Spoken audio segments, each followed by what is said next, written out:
1 Timóteo. Capítulo 5. Não repreendas o idoso com aspereza, mas admoesta-o como a um pai, bem como aos jovens, como a irmãos, as mulheres idosas, como a mães, as jovens, como a irmãs, com toda a pureza. Trata aí com toda atenção as viúvas que, de fato, são necessitadas de ajuda. Todavia, se alguma viúva tiver filhos ou netos, que estes aprendam primeiramente a colocar a sua religião em prática, zelando por sua própria família e retribuindo os bens recebidos de seus pais e avós, pois isso é agradável diante de Deus. A viúva realmente necessitada e sem amparo espera em Deus e persevera noite e dia em suas orações e súplicas. No entanto, a que somente busca prazeres, embora esteja viva, na realidade está morta. Ordena esses procedimentos, para que elas sejam irrepreensíveis. Contudo, se alguém não cuida dos seus, especialmente dos de sua própria família, este tem negado a fé e se tornou pior que um descrente. Portanto, deve ser inscrita na relação das viúvas apenas aquela que contar com mais de 60 anos, e que tenha sido esposa de um só marido, cujas boas obras possam lhe servir de bom testemunho, tais como se criou filhos, se exerceu hospitalidade, se lavou humildemente os pés dos santos, se socorreu os atribulados, e se praticou todo tipo de boa obra. Mas não inclua as viúvas mais jovens, pois quando as paixões sensuais as afastam de Cristo, querem casar-se e, por violar o primeiro compromisso de fé, tornam-se condenáveis. Mais do que isso, aprendem também a ser desleixadas em relação ao trabalho, perambulando de casa em casa, e não somente dadas ao ócio, mas também fofoqueiras e indiscretas, comentando assuntos que não lhes dizem respeito. Sendo assim, aconselho que as viúvas mais jovens se casem, tenham filhos, administrem suas próprias casas e não deem ao inimigo nenhum pretexto para maledicência. Algumas, de fato, já se desviaram, seguindo a Satanás.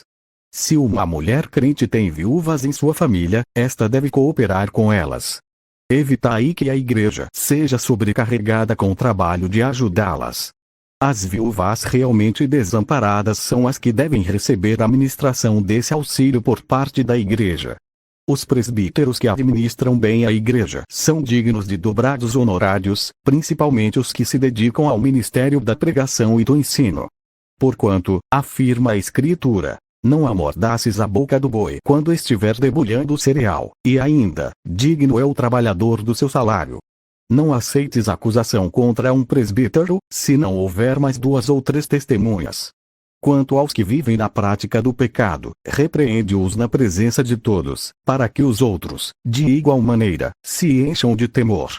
Eu te exorto solenemente, diante de Deus, de Cristo Jesus e dos anjos eleitos, a que procures obedecer todas essas instruções sem parcialidade, e não faças nada por partidarismo. Não imponhas as mãos precipitadamente sobre alguém, nem partícipes dos pecados dos outros. Conserva-te, pois, em pureza de vida.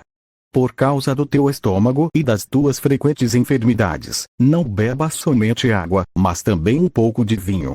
Os pecados de alguns homens aparecem antes mesmo de serem julgados. Os de outros são descobertos depois. Da mesma forma, as boas obras se tornam evidentes, enquanto as obras más não podem permanecer ocultas. Capítulo 6. Todos os servos que são escravos devem considerar seus senhores dignos de toda honra, para que o nome de Deus e o nosso ensino não sejam blasfemados. E os que possuem senhores crentes não devem alimentar por eles respeito menor, isso pelo fato de serem irmãos. Ao contrário, devem servi-los ainda melhor, porquanto os que se beneficiam do seu serviço são fiéis e amados. Ensina, pois, essas orientações. Se alguém ensina falsas doutrinas e não concorda com a sã doutrina de nosso Senhor Jesus Cristo e com a teologia que é segundo a piedade, é arrogante e nada compreende, todavia, delira em questões e controvérsias acerca de palavras. Dessa atitude, brotam as invejas, brigas, difamações, suspeitas malignas, batalhas constantes entre aqueles que têm a mente corrompida e que são privados da verdade, os quais imaginam que a piedade é fonte de lucro. De fato, a piedade acompanhada de alegria espiritual é grande fonte de lucro. Porque ingressamos neste mundo sem absolutamente nada, e ao partirmos daqui, nada podemos levar. Por isso, devemos estar satisfeitos se tivermos com que nos alimentar e vestir. No entanto, os que ambicionam ficar ricos caem em tentação, em armadilhas e em muitas vontades loucas e nocivas, que atolam muitas pessoas na ruína e na completa desgraça.